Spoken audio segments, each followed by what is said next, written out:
Ever wondered how some people stay calm and focused no matter what life throws at them? Curious about the ancient philosophy that shapes their mindset and fuels their success? Stoicism isn't just for philosophers. It's a powerful tool for anyone aiming to build discipline and achieve greatness. Ready to learn how Stoic principles can transform your life and lead you to success? Stay tuned as we unveil the key techniques that can help you master your emotions and stay disciplined in the face of challenges. What is Stoicism, and how can it change your life? Let's find out. Individual now, if you are new here, please like the video and subscribe. Statistics show that only 5% of my audience is subscribed to the channel, so if this content has helped you in any way, I ask you to subscribe and hit the notification bell now. Let's start. What is Stoicism? How to build discipline for success with Stoicism. Stoicism was founded in Athens in the early 3rd century BC. The 4 virtues of Stoicism are wisdom, justice, courage, and temperance. The central wisdom is that happiness and judgment should be based on behavior rather than words. Temperance is subdivided into self-control, discipline, and modesty. Stoicism sets out to remind us of how unpredictable the world can be, how brief our moment of life is, how to be steadfast and strong and in control of yourself. The source of our dissatisfaction lies in our impulsive dependency on our reflexive senses rather than logic. The very root of the Stoicism thinking is a very simple: take the obstacles in your life and turn them into your advantage. Stoicism was famously practiced by ancient Stoic philosophers who came from almost every imaginable background. One was a slave, another was emperor. One was a water carrier, another a famous playwright. Some were merchants, others were independently wealthy. Some were senators and others were soldiers. What they all had in common was the philosophy that they practiced. Whether they were chafing under the shackles of slavery or leading the Roman army, they focused not on the external world, but on what was solely in their own control, their own thoughts, their own actions, their beliefs. The most influential Stoics were Epictetus, Seneca, and Marcus Aurelius. Roman Emperor Marcus Aurelius, born nearly 2 millennia ago, is perhaps the best-known Stoic leader in history. Marcus Aurelius, the emperor of the Roman Empire, the most powerful man on earth, sat down each day to write himself notes about restraint, compassion, and humility. The second most prominent Stoic in history is Seneca, who was born in southern Spain over 2,000 years ago and educated in Rome. He was the son of Seneca the Elder, a well-regarded Roman writer, as well as later in his life uncle to the poet Lucan. Seneca pursued a career in politics and became a high-ranking financial clerk. Seneca, when Nero turned on him and demanded his suicide, could think only of comforting his wife and friends. Epictetus was born nearly 2,000 years ago in Hierapolis, present-day Pamukkale in Turkey, as a slave in a wealthy household. Epaphroditus, his owner, gave him the permission to pursue liberal studies, and it is how Epictetus discovered philosophy through the Stoic Musonius Rufus, who became his teacher and mentor. Later, Epictetus obtained his freedom shortly after Emperor Nero's death and started teaching philosophy in Rome for nearly 25 years. Epictetus endured the horrors of slavery to found his own school, where he taught many of Rome's greatest minds. Stoicism doesn't concern itself with complicated theories about the world, but with helping us overcome destructive emotions and act on what can be acted upon. The key of Stoicism is an action, not endless debate. The Stoics were writing honestly, often self-critically, about how they could become better people, be happier, and deal with the problems they faced. You can see how practicing misfortune makes you stronger in the face of adversity, how flipping an obstacle upside down turns problems into opportunities, and remembering how small you are keeps your ego manageable and in perspective. Stoics were all men of action. Marcus Aurelius wrote to himself a simple and effective reminder to help him regain perspective and stay balanced. Run down the list of those who felt intense anger at something, the most famous, the most unfortunate, the most hated, the most whatever. Where is all that now? Smoke, dust, legend, or not even a legend? Think of all the examples and how trivial the things we want so passionately are. Luckily, we still have access to these ideas, despite the fact that many of the greatest Stoics never wrote anything down for publication. Meditations is the only document with the private thoughts of the world's most powerful man, Marcus Aurelius, giving advice to himself on how to make good on the responsibilities and obligations of his positions. Trained in Stoic philosophy, Marcus Aurelius stopped almost every night to practice a series of spiritual exercises, reminders designed to make him humble, patient, empathetic, generous and strong in the face of whatever he was dealing with. How to build self-discipline. Most often our ego runs away from anything that reminds us of the reality that sits at odds with the comfortable narrative we have built for ourselves. The starting point of any new pursuit is critical. Stoicism is no different. Stoicism is a tool that we can use to become better in our craft, better friends, and better people. No personal success, achievement, or goal can be realized without self-discipline. It is singularly the most important attribute needed to achieve any type of personal or professional excellence or outstanding performance. We often learn the hard way that our world is ruled by external factors. No process takes place overnight. Just as it takes time to build muscle, so does it take time to develop self-discipline. The more you train and build it, the stronger you become. Self-discipline is an essential element of Stoic philosophy. Stoicism is about self-discipline, not authoritarianism. The Stoics remind us that we have no idea what other people are struggling with, and we have no idea what their inner life is like. If we did, we would not judge them. 10. Important Stoicism insights for self-discipline from Marcus Aurelius. 1. Self-discipline starts with finding your purpose. Marcus Aurelius says, "I have to go to work as a human being.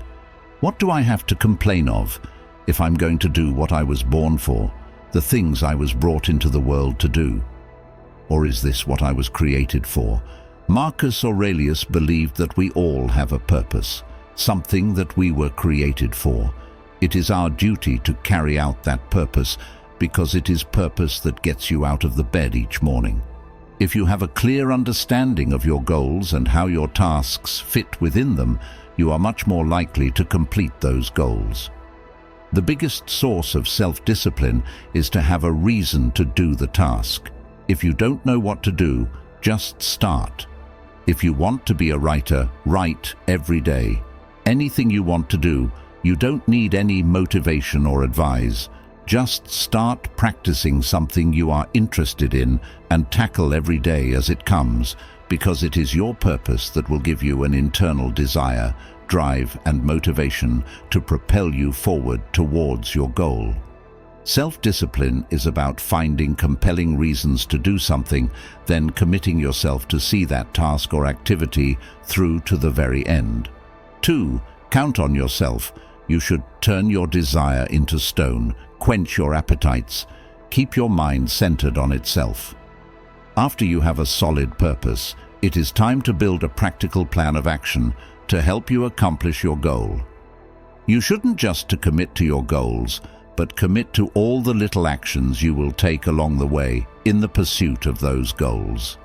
We must be fully committed, doing whatever it takes to get the job done, not matter what challenges get in the way. Self-discipline is the ability to get yourself to take an action, to do what you need to do, regardless your physical, mental, or emotional state.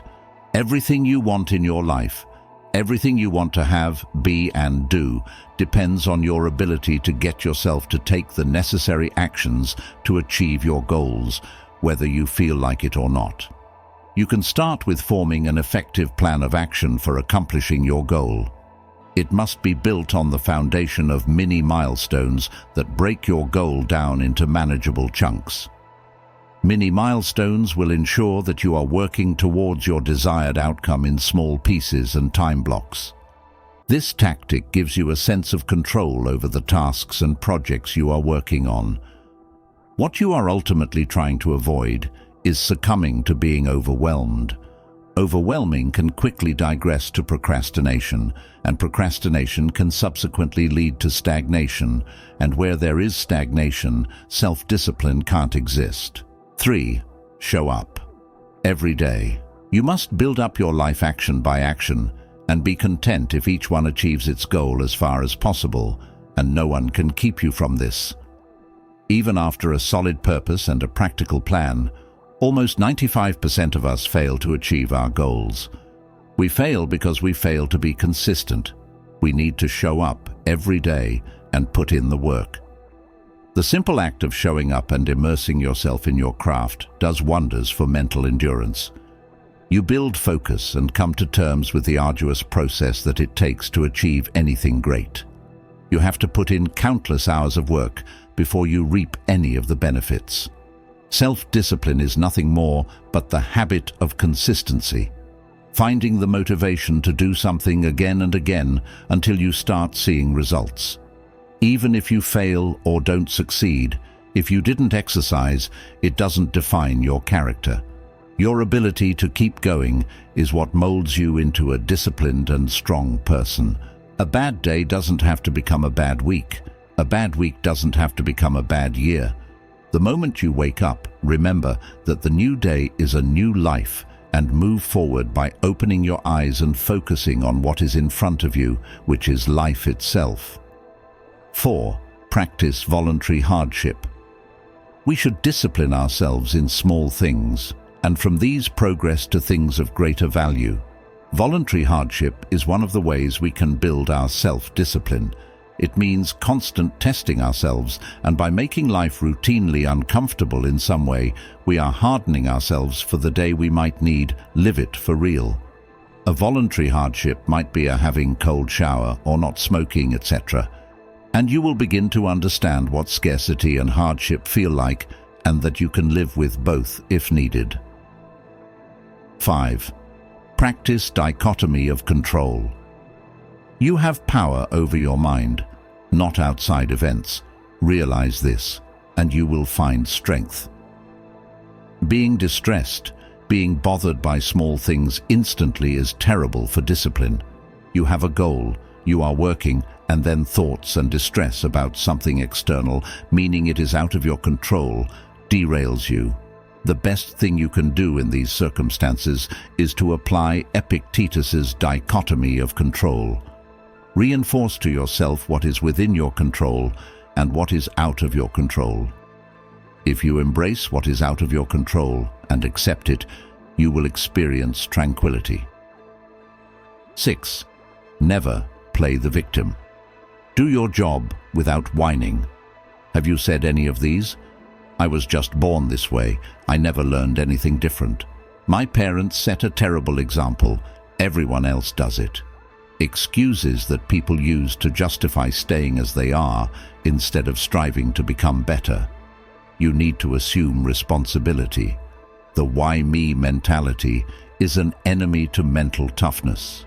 You might not be at fault, but your life depends on determining what is within your control and taking those things into your own hands. You must train yourself to frame these things this way, instead of immediately resorting to self-pity. It is certainly easier to pawn off blame on others when something goes wrong, but only those with a degree of mental fortitude are able to step up even when it is not their fault and right the ship. Be that person who steps in to take an action, not the one who looks the other way and casts blame. When you victimize yourself or your current position, you relinquish control and absolve yourself of personal responsibility. Without a sense of ownership, meaningful progress becomes an impossible task. 7. Practice delayed gratification. So you were born to feel nice, instead of doing things and experiencing them. Don't you see the plants, the birds, the ants and spiders and bees going about their individual tasks, putting the world in order as best they can? And you are not willing to do your job as human being. Why aren't you running to do what nature demands? Delayed gratification involves the ability to wait to get what you want. This ability to resist temptation and stick to your goals is often referred to as self-discipline, and delayed gratification is often seen as a central part of this behavior. We put off what we want now so that we can get something else, something better, later on. 8. Ignore naysayers. When another blames you or hates you, or people voice similar criticisms, go to their souls, penetrate inside and see what sort of people they are. You will realize that there is no need to be racked with anxiety that they should hold any particular opinion about you. Whenever you step out of norm and declare that you believe that you have a special purpose in life and that you're going to do whatever it takes to achieve it, you will attract naysayers. Naysayers are the people who criticize, object to, or oppose something. The naysayers just love to say, nay. They might love you, but they are afraid of progress, so they are against everything, and their opinions are just terrible for your self-discipline. You need to realize that allowing yourself to be upset by the opinion of someone you don't know or don't respect is as foolish as getting upset about the weather. It is a waste of energy. Their voice doesn't deserve to be heard. Don't hand over your peace of mind to outsiders to disrupt as they please. You should actively seek honest feedback from those you respect. If someone has a history of being a naysayer, ignore them. 9. Find wise people to emulate. It will even do to socialize with men of good character in order to model your life on theirs, whether you choose someone living or someone from the past. It is time now to look outwards to answers to help strengthen your self-discipline. Let's identify role models. Your role models could be your friends, family, etc., who already achieved the goal you are working towards. Ask yourself, who is doing this right now? Who has successfully achieved this goal? Who has successfully mastered this habit? Who has successfully made this change? Who has the necessary self-discipline in this area? What can I learn from this person? Take time to ask these people how they discipline themselves. Then use their experience to help you to discipline yourself along your own personal journey. 10. Honestly review your day. These are the characteristics of the rational soul: self-awareness, self-examination, self-determination. It succeeds in its own purpose. One of the best ways to become more disciplined is to scrutinize yourself and find your weak spots. Be brutally honest and use this time to connect with your subconscious. Practicing evening retrospections on a consistent basis will allow you become more self-aware through every step of your day, because you will be actively gathering information to formulate and articulate constructive answers to these questions. Ask yourself, what did I do well today? Where were my discipline and self-control tested? What did I do bad? Why did this occur? How can I improve? Now you know how you can improve tomorrow, but don't beat yourself up. Be like Seneca and forgive yourself and have self-compassion. Research shows that it is forgiving yourself, not beating yourself up, that prevents you from continuing put things off. Don't be critical of yourself. Think about what you did well and you can repeat it tomorrow. Be grateful for the good that happened today. The single most important practice in Stoic philosophy is differentiating between what we can change and what we can't, what we have influence over and what we do not. For example, a flight is delayed because of weather, or no amount of wishing will make you taller or shorter or born in a different country. No matter how hard you try, you can't make someone like you. And on top of that, time spent hurling yourself at these immovable objects is time not spent on the things we can change.